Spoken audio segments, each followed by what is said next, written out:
मेरा नाम रोशनी है। अभी पिछले हफ्ते ही तो हम इस घर में शिफ्ट हुए थे। यहाँ के आस पड़ोसियों से हमारी अच्छी जान पहचान हो गई थी। मेरी शादी अभी 4 महीने पहले ही हुई थी।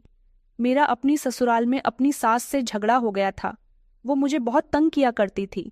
हमारे पड़ोस में कुछ ही दूरी पर एक आदमी रहता है और उनके साथ 20 साल की जवान और सुंदर लड़की रहा करती थी। उनका घर हमारे घर के बिल्कुल बराबर वाला था। अब हम लोग यहाँ मोहल्ले में नए नए आए थे। मेरे पति तो काम के लिए सुबह घर से निकल जाते थे। मैं ही सारा दिन घर में अकेली रहती थी। इसलिए मैंने आस पड़ोस के लोगों से जान पहचान बढ़ानी शुरू कर दी थी, ताकि पड़ोसियों से बातचीत करके मेरा मन लगा रहा करे। हमारे घर के बिल्कुल बराबर में एक छोटा सा घर था। उसी जवान लड़की का वो गूंगी थी, कुछ बोल नहीं सकती थी, लेकिन मैं अपनी दीवार पर खड़े होकर उससे खूब बातें किया करती थी। मगर आज सुबह से मोहल्ले में एक हलचल थी कि इस गूंगी लड़की के पिता की मौत हो गई है। मैं भी जल्दी से उसके पिता की मौत पर शोक मनाने के लिए पड़ोस वाले घर में चली गई। मैं पीछे दीवार के साथ बैठी बड़े गौर से उस लड़की निवेदिता को देख रही थी। लड़की बिल्कुल भी ठीक नहीं लग रही थी। बार बार मेरे दिमाग में एक ही ख्याल आ रहा था। मैं जैसे तैसे ख्याल को अपने दिमाग से निकालना चाहती थी। उसकी तबीयत मुझे कुछ ठीक नहीं लग रही थी।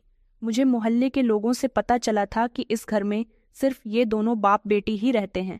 लड़की गूंगी है, इसलिए खामोश रहती है, मगर इशारों से बातें कर लिया करती थी। अब अचानक मुझे एक नई खबर पता चली कि वो गर्भवती है। ऐसा कैसे हो सकता है? वो तो कुंवारी थी और बिना शादी के लड़की गर्भवती कैसे हो सकती है? उसकी कंडीशन भी ऐसी ही थी जैसे गर्भवती औरतों की होती है। जब लगातार एक ही बात मेरे दिमाग में जड़ पकड़ चुकी थी, मैंने कहा कि नहीं नहीं, ऐसा नहीं हो सकता, मुझे ऐसा नहीं सोचना चाहिए। मगर निवेदिता जिस इंसान के साथ रहती थी, वो इसका पिता है।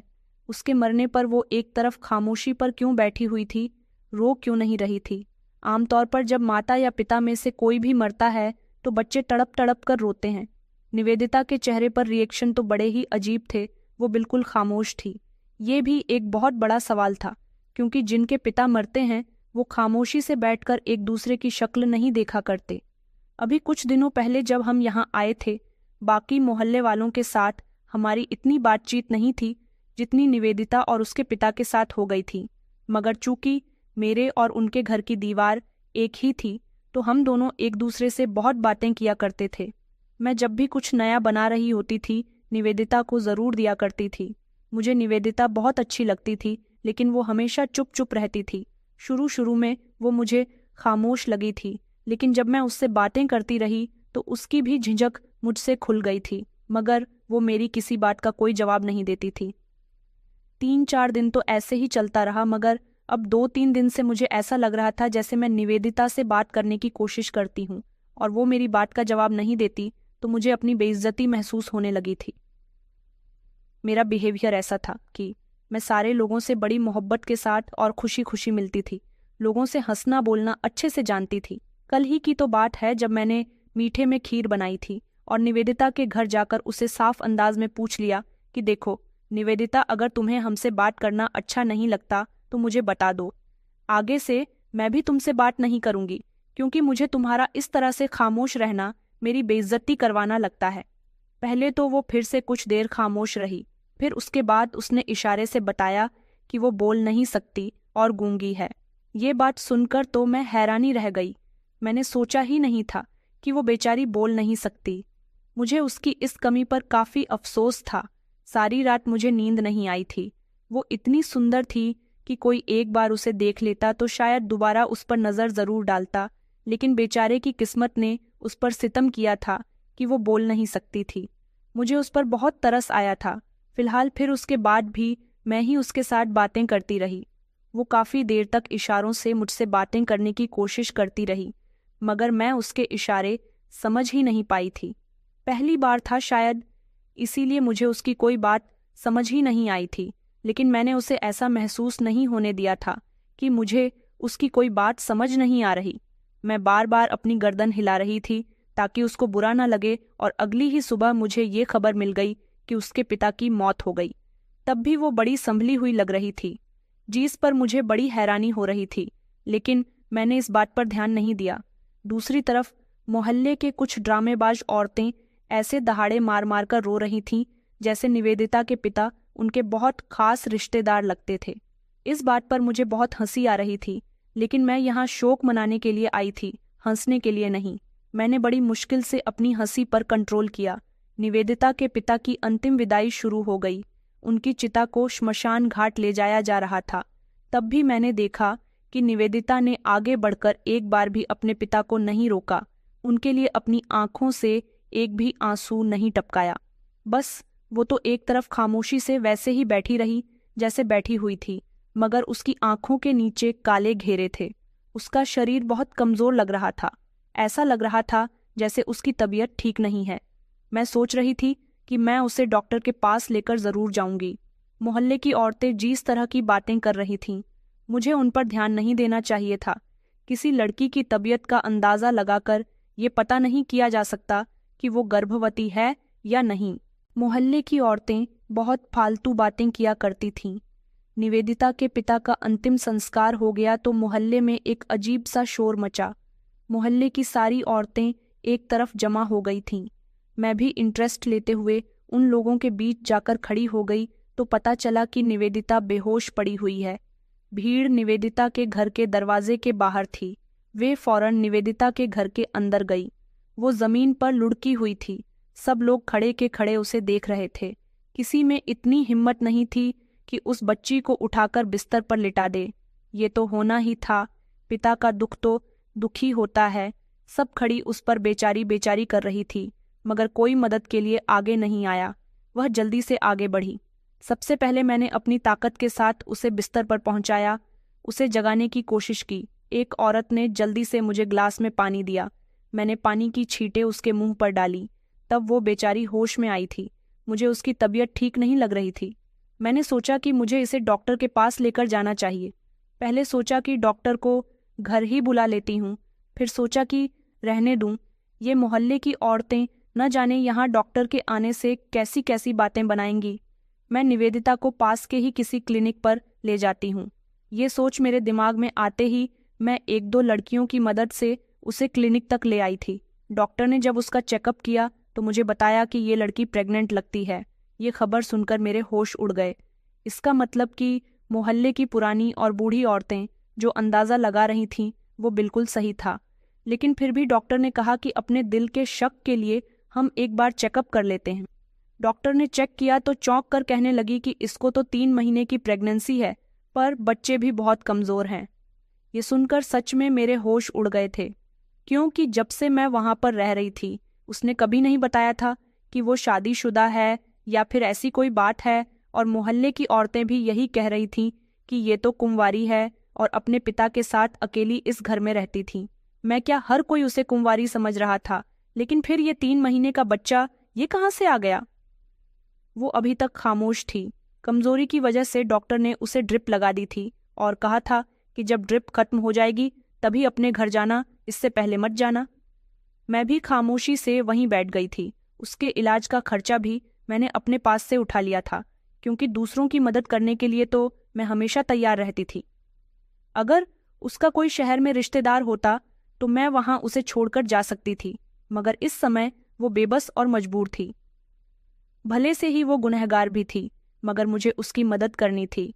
काफी देर बाद जब उसकी ड्रिप खत्म हुई तो तब जाकर निवेदिता की आंख खुली थी। मैं उसे अस्पताल से घर ले आई। मेरे दिल में तरह तरह के ख्याल आ रहे थे, मगर मैं अभी इस समय से कुछ नहीं पूछना चाहती थी, क्योंकि कुछ देर पहले ही तो उसके पिता का अंतिम संस्कार हुआ था। घर ले जाकर मैंने उसे एक नींद की गोली दे दी और सुकून से सोने के लिए कहा। वो अपने घर जाकर बिस्तर पर सो गई थी। अभी कुछ ही देर हुई थी। मुझे अपने घर पर आए हुए जब मुझे हल्का हल्का शोर सुनाई दिया, वापस मैंने जाकर देखा तो निवेदिता जाग रही थी और बुरी तरह से घबराई हुई थी। ऐसा लगता था जैसे उसने कोई डरावना या कोई बुरा सपना देख लिया हो, जिसकी वजह से वो जाग गई। मैं उसके पास गई और कहने लगी कि क्या बात है निवेदिता, क्या हुआ? तुम्हें ऐसे क्यों कर रही हो? तुम्हें कुछ चाहिए क्या? ये सुनकर वो मेरे गले से लगकर बुरी तरह से रोने लगी। मैंने उसे बड़ी मुश्किल से चुप करवाया था। उसने अलमारी से एक तस्वीर निकालकर मेरे सामने रख दी और उस पर बार बार हाथ मारकर इशारा करने लगी। मैं समझ सकती थी कि उसे अपने पिता की कमी महसूस हो रही है। वैसे भी वो अपने पिता के साथ ही तो अकेली रहती थी, उनके अलावा उसका इस दुनिया में कोई नहीं था। अब वो भी चले गए थे। मैं उसे जितनी तसल्ली हो सकती थी देती रही, फिर उठकर अपने घर चली आई ताकि उसके लिए खाने का कोई बंदोबस्त कर सकूं। मैंने रात का बचा हुआ खाना लाकर उसे दे दिया, जिसे खाने के बाद वो काफी हद तक सुकून से होकर वापस बिस्तर पर लेट गई। फिर मैंने उसे दोबारा से वही सवाल पूछा जो मेरे दिल में न जाने कितनी बार आ चुका था। उसे सुनाई तो बिल्कुल साफ देता था। ये बात मैं बहुत अच्छे से जानती थी, इसलिए मैंने सुकून से बात करनी शुरू की। मैंने कहा कि मैं जानती हूं कि अभी कुछ समय पहले तुम बेहोश हो गई थी। उसने हाँ, मैं गर्दन हिलाई। मैंने कहा, तुम्हें पता है कि डॉक्टर ने क्या बताया?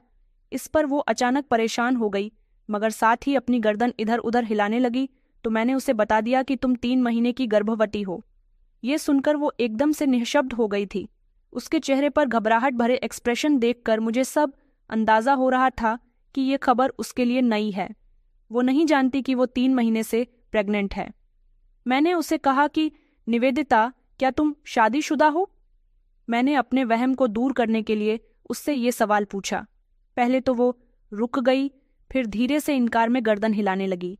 मुझे बड़ा दुख हुआ था कि पता नहीं कौन इस लड़की के साथ इतना बड़ा पाप करके चला गया। मैंने धीरे से उससे पूछा, क्या तुम अपने मुजरिम को जानती हो? तो वो फिर से कुछ देर खामोश रही। मैंने कहा, बताओ निवेदिता, क्या तुम अपने मुजरिम को जानती हो? देखो, मोहल्ले की औरतों को तो पहले ही इस बात पर शक है, मगर अब तो डॉक्टर ने भी ये बात क्लियर कर दी है। मैं तुम्हारी मदद करने के लिए तैयार हूँ। अगर इस बच्चे के पिता का पता चल गया तो हम उस इंसान से लड़ सकते हैं। ऐसे तो जिंदगी नहीं गुजरेगी। देखो, यहाँ पर तुम्हारे पास कमाने वाला भी कोई नहीं है, और आगे बच्चा भी हो जाएगा। कौन पालेगा इसको? और तुमको बताओ, क्या तुम इस दुनिया में भेड़ियों के बीच नौकरी कर सकोगी? इज्जत से जी सकोगी? इस बच्चे का पिता कौन है? मुझे बताओ, मैं तुम्हारी मदद करने के लिए बिल्कुल तैयार हूँ। हम उसे ढूंढने की कोशिश करेंगे। मैं जैसे जैसे बोलती जा रही थी, निवेदिता की आंखों में से आंसू बह रहे थे। मैंने नरमी से उसके आंसू साफ किए और फिर पूछा कि प्लीज बताओ, कोई तो इशारा दो। उसने अपने कांपते हुए हाथों के साथ अपने पिता की तस्वीर उठाई और उसकी तरफ इशारा करने लगी, जिसे देखकर मुझे लगा कि शायद वो कह रही है कि मेरे पिता मर गए और तुम मुझसे ऐसे सवाल पूछ रही हो। मैं तो उसकी मदद करना चाहती थी, मगर तब तक ये कैसे पॉसिबल था जब तक वो अपने मुजरिम का नाम नहीं बता देती। तो मैंने गहरी सांस ली और फिर उठकर नरमी से कहा कि चलो तुम आराम करो, तुम्हें किसी चीज़ की भी ज़रूरत हो तो थोड़ा सा शोर कर देना, मैं खुद ही यहाँ पर आ जाऊंगी। मैं जाने लगी तो मैंने देखा कि वो तब भी रो रही थी। पता नहीं वो बेजुबान लड़की मुझसे आखिर क्या कहना चाहती थी। मैं अपने घर आ गई। वहाँ एक और मोहल्ले वाली औरत आई हुई थी। वो धीरे से मुझसे कहने लगी कि ये निवेदिता मुझे ठीक नहीं लगती। मैंने चौंक कर कहा कि क्या मतलब है तुम्हारा? हालांकि मैं उसके ठीक नहीं वाले मतलब को अच्छी तरह से समझ पा रही थी। उसने कहा, अरे तुमने नहीं सुना कि मोहल्ले की बूढ़ी औरतें उसकी कमजोरी को देखकर कैसी कैसी बातें बना रही हैं, कैसा कैसा अंदाजा लगा रही है। वैसे तो डॉक्टर के पास जाने से पहले मुझे भी शक हो गया था कि वो प्रेग्नेंट है। उसने कहा, मुझे तो लगता है कि निवेदिता पेट से है, क्योंकि उसकी तबीयत गिरी गिरी सी रहती है। मैंने धीरे से कहा कि तुम ठीक कहती हो। डॉक्टर ने भी कुछ ऐसा ही बताया कि वो 3 महीने की गर्भवती है, मगर तुम ये बात किसी को मत बताना।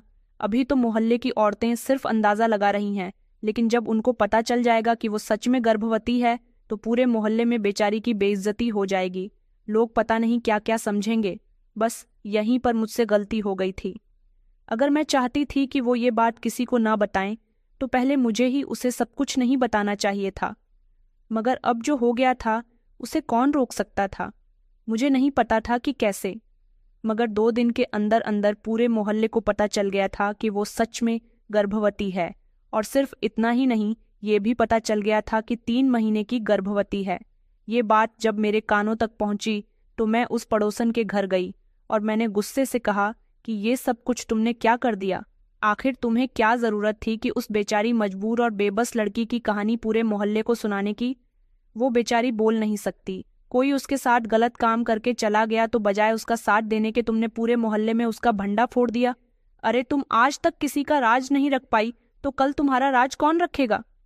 वो मेरी बात पर शर्मिंदा होने की बजाय गुस्सा करते हुए कहने लगी, ये सब कुछ तो सबको पहले से ही दिख रहा था। ये जरूरी नहीं कि उसके साथ ही किसी ने गलत किया है। ये लड़की भी तो घर में अकेली रहती है। पिता सवेरे घर से निकल जाता था, रात को घर में दाखिल होता था। तो क्या पता इसका कहीं किसी से चक्कर हो या इसने किसी मर्द को अपने पीछे लगा रखा हो। तो फिर बताओ क्या जवाब है तुम्हारे पास? हमारे घरों में भी बेटियां हैं, उन पर क्या असर पड़ेगा? बस मैं अब नहीं रहने दूंगी उसे इस मोहल्ले में। उसे रहना है तो कहीं और जाकर रहे। कुछ महीने पहले ये दोनों बाप बेटी कहाँ से आए, न किसी को पता न किसी को खैर खबर, और अब सुनने को मिल रहा है कि वो गर्भवती है। तुम जाकर अपना इलाज करवाओ रोशनी बहन, और उससे जरा दूर रहो, ये ना हो कि तुम्हारी नेकियां तुम्हारे ही गले पड़ जाएं। वो काफी चालाक औरत थी, उसके साथ मैं बिल्कुल भी मुकाबला नहीं कर सकती थी, इसलिए खामोशी से अपने घर आ गई। मैं काफी परेशान थी और खुद को बार बार कोस रही थी, क्योंकि ये सब कुछ जो भी हुआ था मेरी वजह से हुआ था। मैं ना किसी को बताती और ना ही पता चलता, बस खामोशी से उसका अबॉर्शन करवा देती। एक तो वो बहुत ही मासूम सी लड़की है, मुझे उस पर तरस आ रहा था। कहाँ मैं उसकी मदद करने चली थी और कहाँ अब मैंने उसे ही मुश्किल में डाल दिया था। शाम के समय मुझे अचानक निवेदिता के घर में शोर सुनाई दिया। भागकर जब मैंने दीवार से देखा तो मोहल्ले वाले उसके घर में इकट्ठा थे। मैं जल्दी से उसके घर गई तो सारे मोहल्ले वाले शोर मचा रहे थे। उससे कह रहे थे कि अभी और इसी समय ये मोहल्ला छोड़कर चली जाओ। हम तुम जैसी कैरेक्टर लेसेस लड़की को अपने मोहल्ले में रहने नहीं देंगे। न तुम्हारे आने का पता है, न जाने का, न जाने तुम्हारा बीता हुआ समय कैसा है। वो लोग तो इससे भी ज्यादा सख्त बातें कह रहे थे। मैंने सबको खामोश करने की बहुत कोशिश की और कहा कि ये बेचारी मासूम है, हम मिलकर इसका मुजरिम ढूंढते हैं। मगर मोहल्ले वाले उल्टा मेरे ही पीछे पड़ गए और कुछ ही देर में मुझे भी ये फैसला सुनने को मिला कि तुम जो इसकी ज्यादा हिमायत ले रही हो, इस हिसाब से तुम्हारा भी इस मोहल्ले में रहना ठीक नहीं है। इसके साथ ही तुम भी यहाँ से चली जाओ। मैं उनकी बात सुनकर हैरान रह गई थी। मैं उन्हें समझाने की कोशिश कर रही थी, वो उल्टा मुझ पर ही चढ़ने लगे। मैंने कहा कि नहीं, आप लोग मुझे ऐसे नहीं निकाल सकते। इतने में ही मेरे पति भी वहां पर आ गए तो वो लोग मेरे पति से भी झगड़ा करने लगे और उन्होंने मेरे घर का सामान निकालकर फेंकना शुरू कर दिया। एक ही लम्हे में ये नए मोहल्लेदार हमारे जानी दुश्मन बन गए। मैं निवेदिता की मदद करते करते खुद मुसीबत में फंस चुकी थी।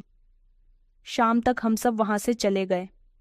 मैंने निवेदिता को भी अपने साथ ले लिया था। मेरे पति भी मेरी ही तरह दूसरों की मदद करने वाले इंसान थे, इसलिए उनको भी मोहल्ला छोड़ना ही ज्यादा बेहतर लगा।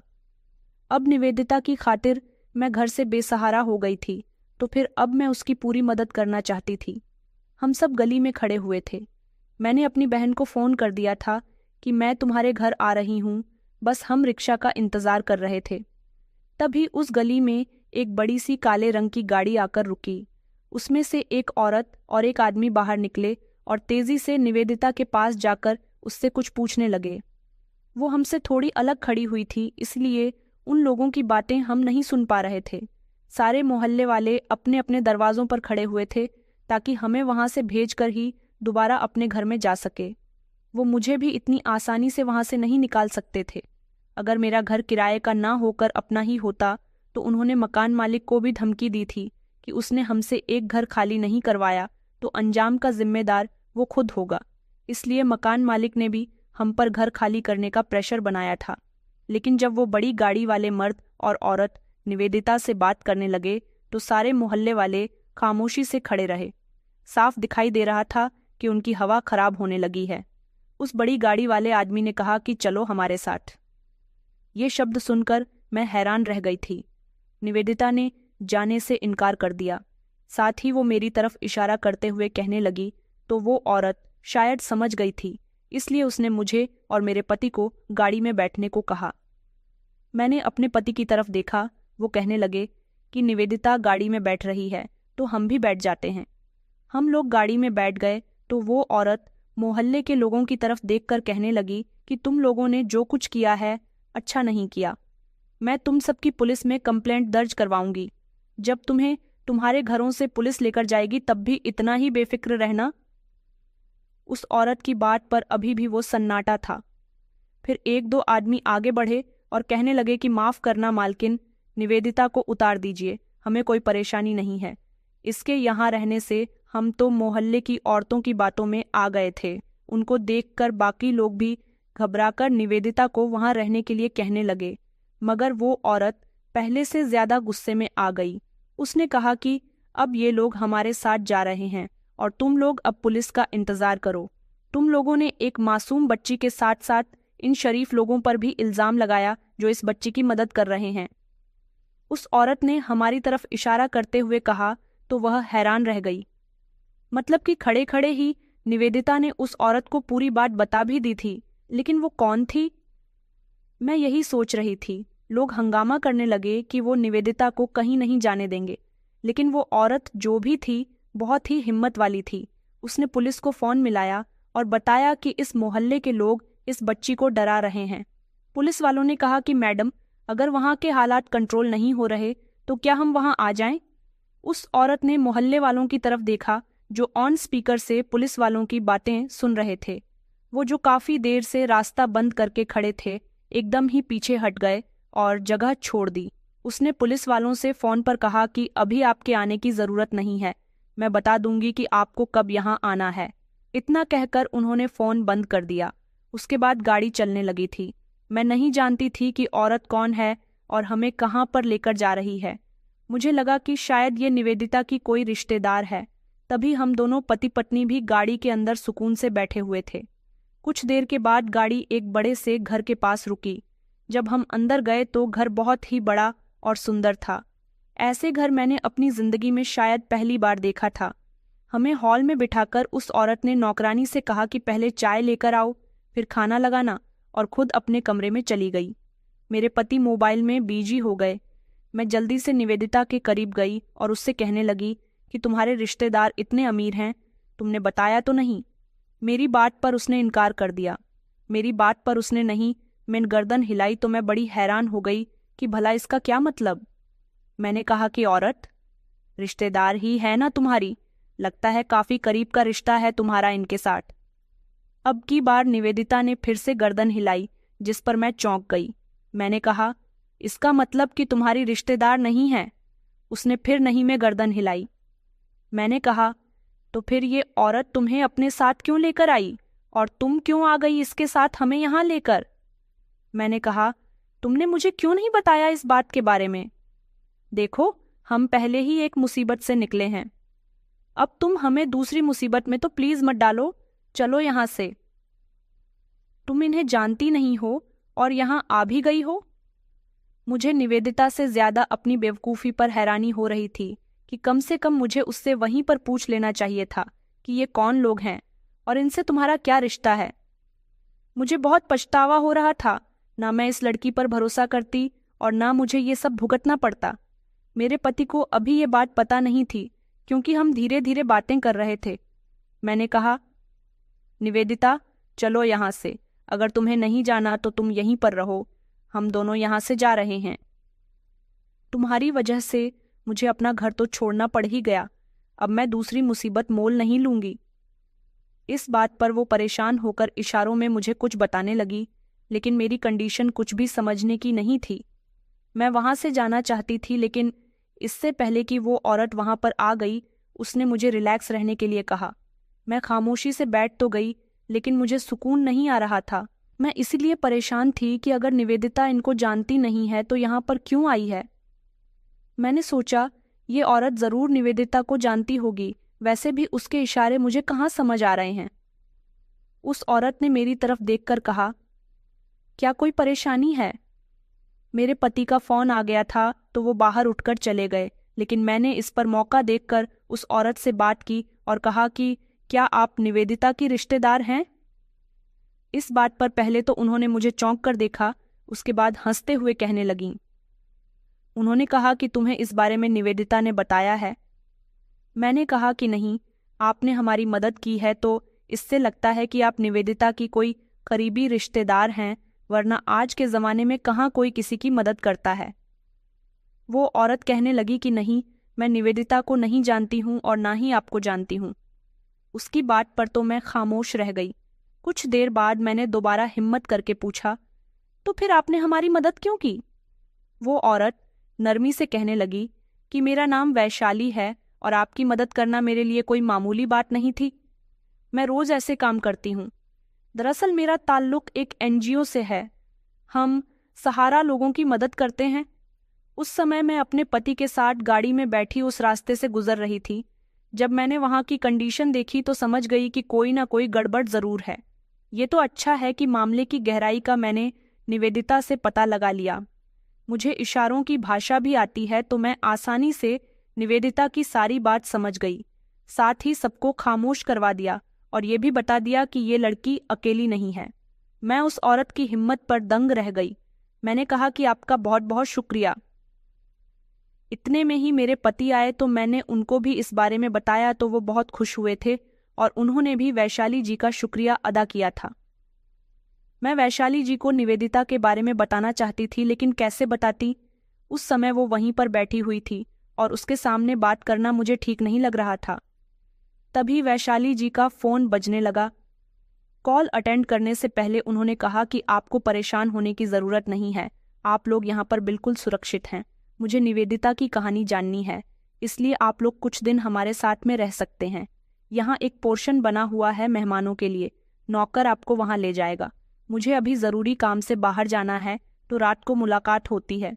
वो तो अपनी बात कहकर वहाँ से चली गई थी, लेकिन मेरे पति चाह रहे थे कि हमें वहाँ पर नहीं रहना चाहिए, लेकिन मैंने उन्हें खामोश करवा दिया कि अब हम जाएंगे भी कहाँ।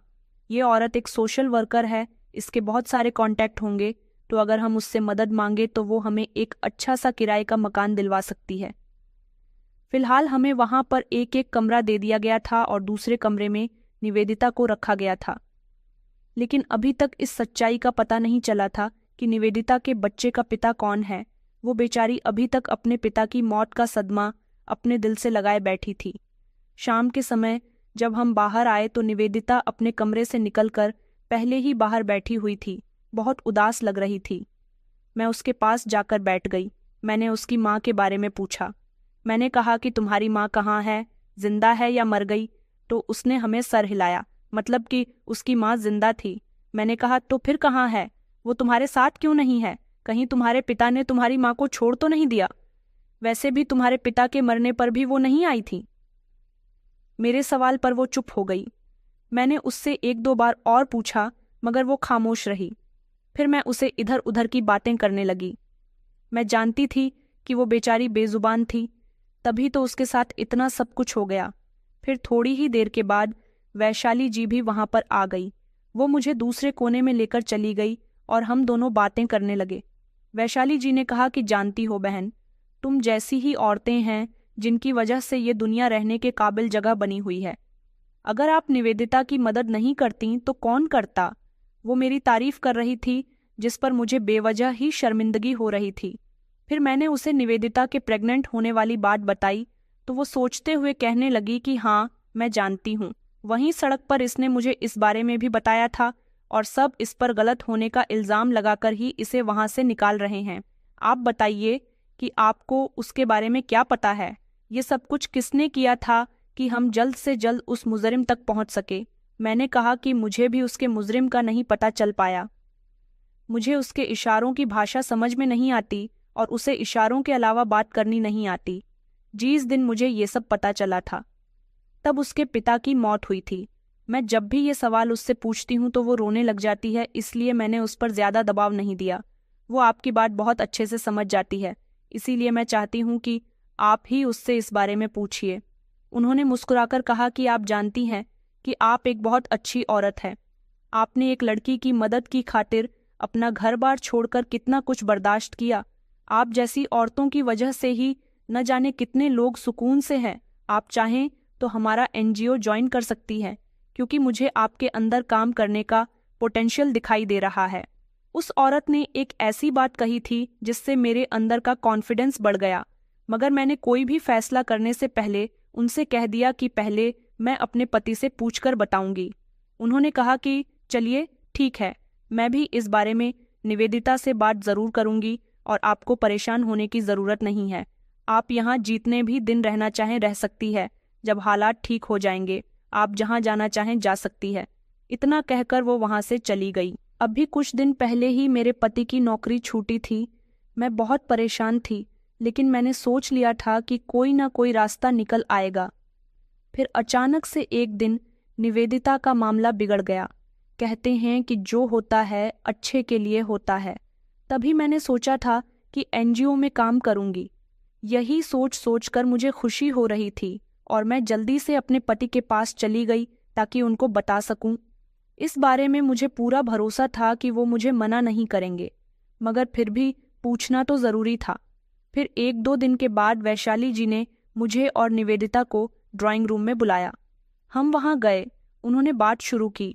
निवेदिता से प्यार से पूछा कि बेटा, जब तक तुम अपनी कहानी हमें नहीं बताओगी हम तुम्हारे लिए कुछ भी नहीं कर सकते। आखिर तुम्हारे साथ ये सब कुछ किसने किया? बताओ, तुम देखना, हम उसके खिलाफ कार्यवाही ज़रूर करेंगे। मगर वो खामोश रही और ज़ोर ज़ोर से अपना सर हिलाने लगी। मैंने कहा, बेटा प्लीज़ बता दो। मैडम, तुमसे जो भी पूछ रही है तुम उन्हें बताओ। मगर वो तो जैसे कुछ भी बताने के लिए तैयार नहीं थी। वो वहाँ से उठकर चली गई। पता नहीं वो ऐसा क्यों कर रही थी। अगर उसके साथ जुल्म हुआ था तो फिर वो अपने गुनहगार का नाम क्यों नहीं बता रही थी? वैशाली जी ने कहा कि इन मामलात में अक्सर लड़कियां डर जाती हैं। मुझे यकीन था कि कुछ दिनों तक निवेदिता हमें सब कुछ बता देगी। वैशाली जी कहने लगीं कि हमें उस पर जोर नहीं देना है, तो हो सकता है कि वो हमारे साथ झूठ बोल दे। हमें उसके जवाब का खुद ही इंतज़ार करना होगा। मैं वहाँ से जाने लगी तो उन्होंने कहा कि आपने अभी तक मुझे नहीं बताया कि आप एनजीओ ज्वाइन कर रही हैं या नहीं। मैं खामोश रही तो उन्होंने कहा कि हमारा एनजीओ बाकी एनजीओ की तरह काम नहीं करता। हम कानून का साथ लेकर और सुकून से काम करते हैं। अगर आप चाहें तो हम आपको अपना काम दिखा भी सकते हैं। हम सिर्फ इतना चाहते हैं कि उम्र जितनी भी हो मगर उसमें कुछ कर गुजरने की ताकत और बर्दाश्त करने की काबिलियत हो, और आप में तो लगभग सारी ही क्वालिटी है। तो बताइए कि आप हमारा साथ देंगी? मैंने धीरे से उनसे हाँ कह दिया, क्योंकि जब कुदरत मुझे इतना बड़ा मौका दे रही थी तो मैं कैसे पीछे रह सकती थी। मेरे यहाँ कहने पर वो बहुत खुश हुई थीं। उन्होंने कहा, तो ठीक है, आपका पहला केस निवेदिता है, यहीं से शुरुआत करते हैं आपके नए सफ़र की।